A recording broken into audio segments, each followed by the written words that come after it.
Slick back. No, slick back. That's what I said. Slick back. No, nigga, I'm a pimp named Slick Back. Pimp named Slick Back. Pimp named Slick back. Nigga, are you deaf? I'm a pimp named Slick. Pengertian sel tumbuhan. Sel tumbuhan adalah sel yang menyusun fungsi kerja dari seluruh fungsi kehidupan tumbuhan. Peran sel tumbuhan adalah memulai pertumbuhan awal, penyerapan makanan, hingga menghasilkan buah. Sel tumbuhan memiliki dinding sel yang terbuat dari selulosa. Dinding sel sangat tipis saat selulosa masih berusia muda, sedangkan dinding sel menebal saat selulosa semakin tua. Sel tumbuhan ini yang membuat tumbuhan muda sangat lunak, sedangkan tumbuhan tua sangat keras.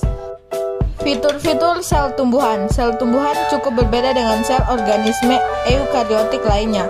Fitur-fitur berbeda tersebut meliputi 1. Vakuola yang besar, dikelilingi membran disebut tonoplast yang menjaga turgor sel dan mengontrol pergerakan molekul di antara sitosol dan getah. Yang kedua, dinding sel yang tersusun dari selulosa dan protein, dalam banyak kasus lignin, dan disimpan oleh protoplasma di luar membran sel. Yang ketiga, plasmodesmata merupakan pori-pori penghubung pada dinding sel, memungkinkan setiap sel tumbuhan berkomunikasi dengan sel berdekatan lainnya.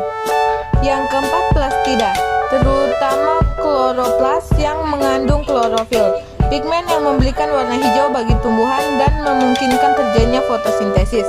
Yang kelima, kelompok tumbuhan tidak berflagela, termasuk konifer dan tumbuhan berbunga, juga tidak memiliki sentrol dan terdapat di sel hewan. Tipe sel 1. Sel parenkim. Sel ini memiliki fungsi untuk menyokong berdirinya tumbuhan, juga merupakan dasar bagi semua struktur dan fungsi tumbuhan. Yang kedua, sel kolenkim. Sel kolenkim tersusun sebagai berkas atau silinder dekat permukaan korteks pada batang dan tangkai daun, serta sepanjang tulang daun besar pada helai daun.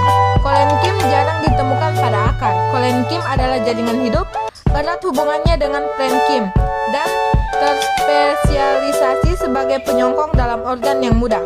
Yang ketiga, sel sklerenkim.